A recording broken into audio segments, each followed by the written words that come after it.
Hi friends, today we shall be looking at the various applications of stacks in computer science. A stack, as we had seen, is a fairly simple data structure with limited operations, but still it has numerous applications in different fields of computer science. Some of the common stack applications are: web browsers store the addresses of recently visited websites on a stack. Each time the user visits a new website, its address is pushed onto the stack. Browsers allow to pop back to the previously visited website. Text editors use stack to implement the undo option. The editing changes are kept in a stack. When the user presses undo, the most recent change is retrieved. The function call mechanism uses stack to store the function arguments, the local variables, objects, and the return address of the calling function on a stack. Compilers use stacks for checking matching brackets and evaluating the algebraic expressions. We now discuss how stacks are used to check for matching brackets. In processing programs and working with computer languages, there are many instances when brackets must be balanced. As for example, in a C program, the curly, square and round brackets may occur in an expression. A related problem for the compiler is to check if the brackets in the expression are balanced. The brackets are balanced if all the opening and closing brackets in the expression are paired. Each closing symbol in the string must correspond to the previous unmatched opening bracket of the same kind. As for example, the first expression shown has matching brackets, while the second expression is incorrect. Any implementation for bracket matching has to keep in mind the following rules. First, the number of opening and closing brackets must be same. Second, the order of brackets is also important. The opening bracket must come before matching closing bracket. Third, two pairs of matched brackets must either be nested or be disjoint. Using a stack to store the unmatched brackets, we find that all the above three conditions can very easily be checked. The algorithm for checking the matching brackets using stacks is as follows. The string of algebraic expression is read character by character. If an opening bracket is found, then it is pushed in the stack. If a closing bracket is found, then the top symbol is popped from the stack and matched with the current bracket. If the two are matching, for example, if popped bracket is curly bracket and current is also curly bracket, then it is a match. Then we continue to check the remaining brackets, each time removing the top symbol as a match is found for that bracket. If the popped bracket is not a match, for example, if popped bracket is curly bracket and current is say a square bracket, then there is a mismatch. Then at this point an unbalanced bracket is detected and the process is terminated. If all the characters of the input string are scanned and still the stack is not empty, then there are still brackets to be matched and the process terminates, detecting a mismatch. We now explain the algorithm with some examples. We first test the algorithm on the displayed expression. The expression is scanned from left to right character by character. The first character is an opening round bracket. It is pushed onto the stack. Similarly, the next three characters are opening brackets and they are also pushed onto the stack. The next character is a closing round bracket, and as it is a closing bracket, so an element is popped from the stack, and as the character is also round bracket, so they match, and the next character is scanned. It is again a closing bracket, and as the pop character is also of the same type, so we continue checking for the next character. The next two characters are closing brackets and the popped characters are matching opening brackets.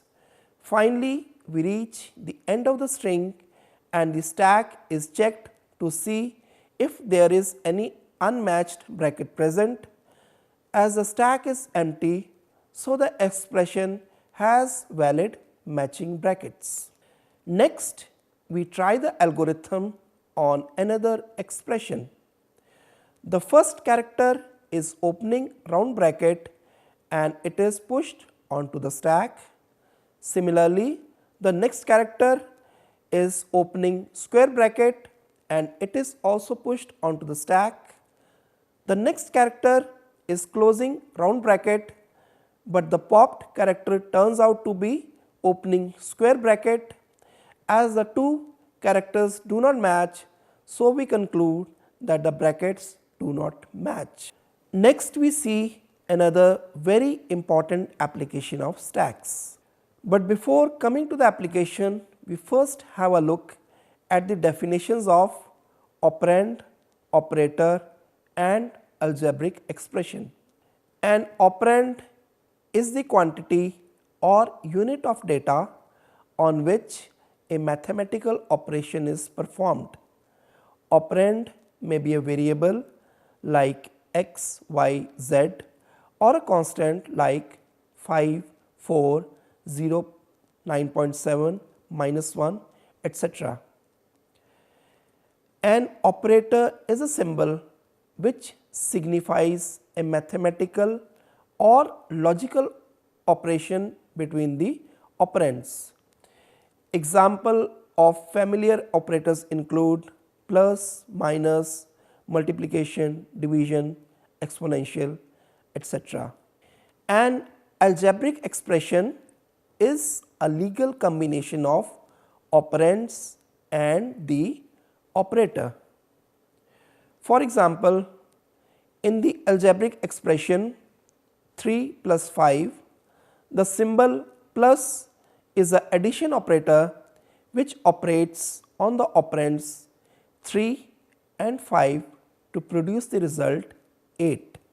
Next, we look at the various notations used for algebraic expressions. Depending upon where we place the operator and the operands, we have three different notations: infix notation, prefix notation and postfix notation. Infix notation: from our school times, we have been familiar with the expressions in which operands surround the operator. Thus, to add a and b, we write a plus b. Similarly, to multiply ab, we write a star b. So, as we can see, the operators plus and star go in between the operands a and b. This way of writing the expressions is called infix notation. Prefix notation: instead of saying a plus b, we could say add a comma b and write the expression as plus ab.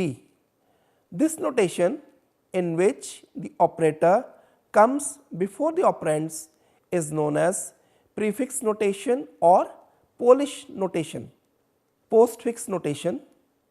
Then we have third type of notation called as postfix notation or reverse Polish notation in which the operator comes after the operands. Thus, to write a plus b in postfix notation, we write a b plus. A related question which comes to mind is, what is the need of so many different notations when we all are familiar and comfortable with infix notation? Infix expressions are easier to read by human beings but difficult to process by the computers. Why is evaluation of infix expressions cumbersome for computers?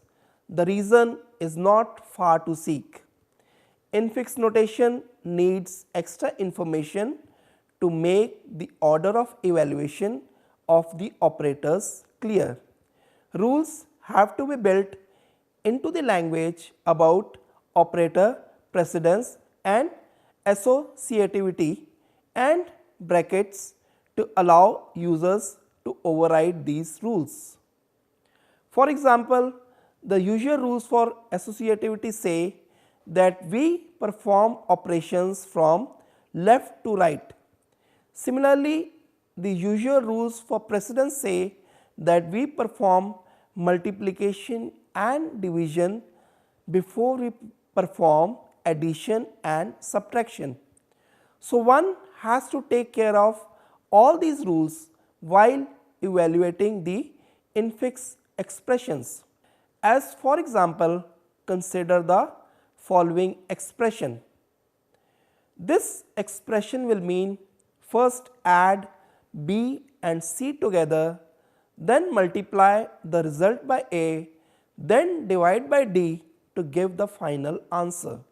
As the expression has to be scanned multiple times and intermediate results have to be stored, it makes computer evaluation of infix expressions more difficult and time consuming than is necessary.